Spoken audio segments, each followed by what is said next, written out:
Istilah yang lebih umum digunakan oleh orang Indonesia adalah kaum BPJS. Hai teman-teman, perkenalkan aku Fendi. Welcome back to my channel, terutama buat kamu yang baru pertama kali join di channel aku ini. Di sini aku bakalan ngomongin all things fashion, mulai dari sejarah, berita, fakta, hingga bumbu-bumbu gosip. Terima kasih banyak juga buat kamu yang datang dari TikTok aku. Dan kalau kamu belum follow, please follow buat kamu yang butuh untuk fashion tips yang sesuai dengan kebutuhan kamu. Kali ini, seperti yang udah aku bahas di YouTube Shorts aku. Dan ya, selain video-video cerita tentang fashion brand, aku juga rutin loh upload short. So definitely check it out. Dan kali ini aku akan membahas tentang old money versus new money. Tapi nggak sekedar itu aja pastinya, karena aku akan membahas tentang bagaimana status sosial dan ekonomi dapat memengaruhi selera fashion dari seseorang. So, duduk santai, ambil minuman kamu. Kali ini aku ditemenin dengan pomegranate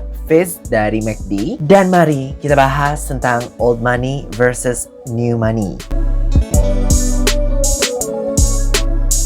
Apa yang terlintas di benak kamu ketika aku menyebutkan istilah old money? Apakah gaya hidup dengan gelimang harta, berpenampilan super mewah, mengenakan pakaian desainer head to toe, dilengkapi dengan harta benda serba mentereng? Well, kalau dari pengalaman pribadi, aku harus bilang kalau pola pikir serta penampilan dari para old money yang banyak digambarkan di media sosial cenderung menggeneralisasi serta membentuk sebuah stereotip yang menurut aku kurang akurat. Karena pada kenyataannya, layaknya manusia biasa, penampilan dari para old money ini cenderung beragam. Bahkan banyak dari old money di zaman sekarang, terutama yang muda-muda, yang gayanya secara stereotipikal ya, lagi-lagi cenderung mungkin lebih mencerminkan new money. Disclaimer atau peringatan, di sini kita akan berbicara tentang topik yang buat banyak orang tergolong sensitif. Tapi di sini juga aku akan memaparkan temuan serta pengamatan dilengkapi dengan penjelasan akademisnya. Jadi perlu aku tekankan bahwa tidak ada maksud untuk menjelekkan masyarakat dari kalangan sosial ekonomi tertentu ya. Sekali lagi aku tekankan, mohon untuk diingat konteksnya. Dan mari kita menghormati pendapat satu sama lain. Oke?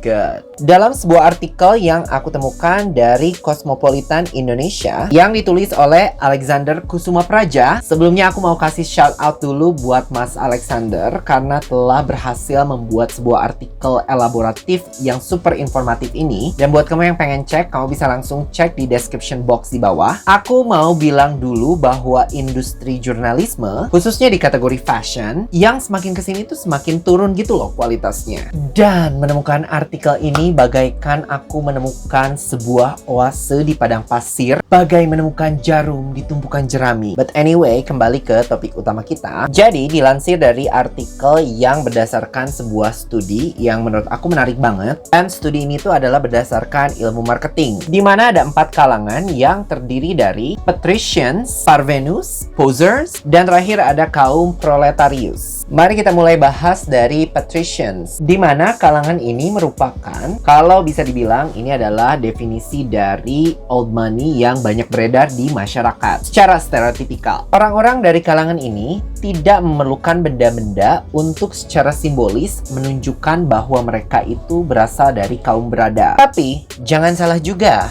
mereka tahu betul bahwa mereka memiliki harta, tahta, dan juga kuasa. Itulah mengapa, karena power tersebut seolah sudah mendarah daging di dalam diri mereka masing-masing. Sehingga kalangan ini akan cenderung lebih memilih, jika dilihat dari kacamata mode, pakaian-pakaian dengan branding ataupun logo yang tidak terlalu kentara atau bahkan tidak terlihat sama sekali. Dan dari sinilah awal mula dari konten-konten di media sosial, di mana judulnya adalah brand yang mengisyaratkan old money, di mana rumah mode semacam ini dikenal dengan konsep quiet luxury. Beberapa rumah mode dengan konsep quiet luxury yang paling populer diantaranya Jil Sander, Brunello Cucinelli, Valextra, Loro Piana, Delvaux, hingga Monet. Bahkan di antara nama-nama kawakan di industri fashion, ada juga The Row, yang merupakan brand yang masih berusia dini asal Amerika Serikat, yang berhasil mengukuhkan statusnya sebagai quiet luxury brand. Selain patricians, ada juga kalangan parvenus, atau lebih dikenal dengan istilah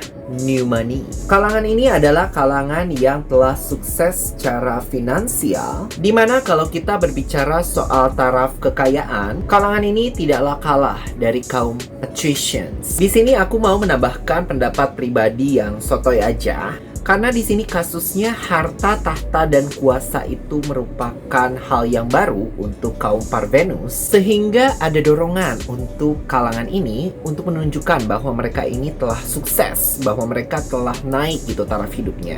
Mereka ini adalah orang yang punya, orang berada gitu loh. Aku juga masih ingat waktu dulu aku pertama kali mendapatkan gaji. Banyak banget barang-barang yang dulunya aku harus minta izin dulu ke orang tua untuk dibeli. Pada saat itu juga aku kayak beli kalap gitu, gak ngitung sama sekali uang yang aku punya. Dan di sini juga mungkin kasusnya sama mungkin ya. Kalau di kaum Parvenus ini kayak mereka udah punya harta, tahta, dan juga kuasa. Kalau yang di kasus aku mungkin kayak memiliki kebebasan finansial gitu loh untuk menentukan apa yang ingin aku beli.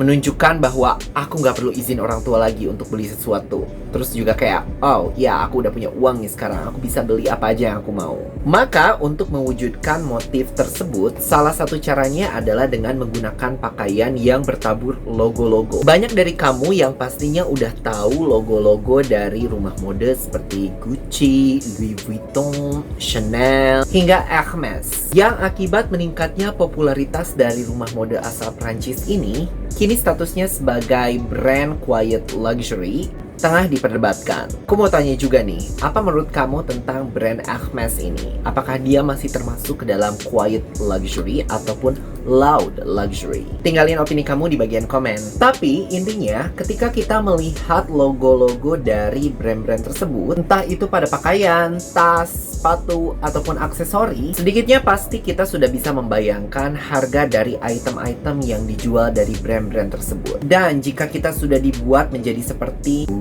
Gucci, OMG, is that Chanel?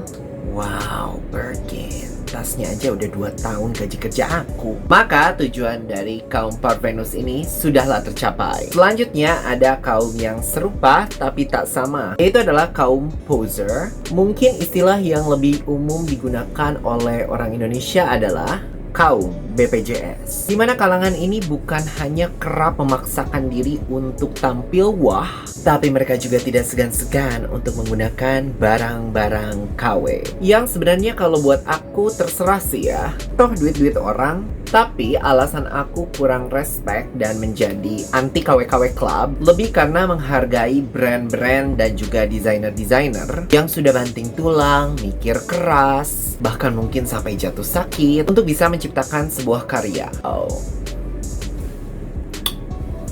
Dikatakan pula dalam studi ini bahwa kaum Parvenus dan juga posers memiliki aspirasi untuk dapat sejajar dengan kaum patricians. Inilah yang menurut aku menarik dari dunia bisnis dan juga psikologi, karena banyak sekali faktor-faktor psikis yang bahkan mungkin dari masing-masing individu yang termasuk ke dalam kalangan ini secara tidak sadar telah membentuk preferensi gaya mereka. Menurut aku sih menarik banget ya. Dan yang terakhir ada kaum proletarius, di mana kaum ini memiliki orientasi terhadap fungsi. Kaum ini tidak peduli terhadap branding, logo, ataupun nilai artistik. Jadi praktisnya selama sebuah jaket bisa menghangatkan, tas yang meski didapatkan sebagai souvenir kondangan bisa dipakai untuk membawa keperluan mereka, hingga sepatu yang mungkin perpaduan warnanya secara artistik tidak begitu serasi satu sama lain. Selama benda-benda tersebut dapat menyajikan fungsinya dengan baik, maka kalangan ini akan mengenakannya terus, dan baru akan membuang adalah ketika barangnya sudah benar-benar rusak dan tidak layak pakai.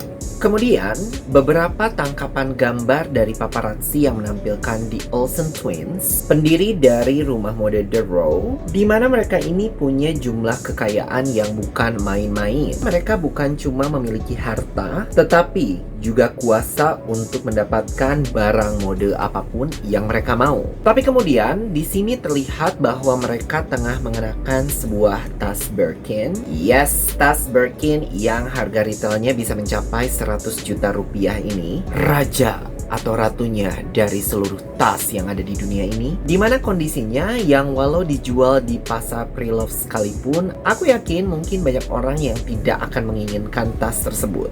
Dari tangkapan kamera tersebut, aku berpikir, apakah kaum proletarius yang jika merujuk pada studi yang kita bahas kali ini adalah kaum yang secara ekonomi dan sosial menempati urutan terbawah, tetapi secara teori apakah mungkin jika mereka lebih serupa dengan kaum patricians, di mana kaum patricians lebih mengutamakan fungsi dibandingkan unsur-unsur seperti logo, branding yang menunjukkan status dari mereka. Walaupun tentu saja ya, kalau kaum patricians ini lebih memiliki banyak pilihan, tapi menurut aku pribadi, prinsip dari kaum patricians dan proletarius malah lebih serupa dari sudut pandang di mana mereka merasa tidak memerlukan untuk membuktikan status dan jabatannya. Yang jika dibandingkan dengan kaum Pavernus ataupun juga posers, secara ekonomi mungkin mereka jauh lebih baik dibandingkan kaum proletarius. Namun di sisi lain, mereka seolah membutuhkan validasi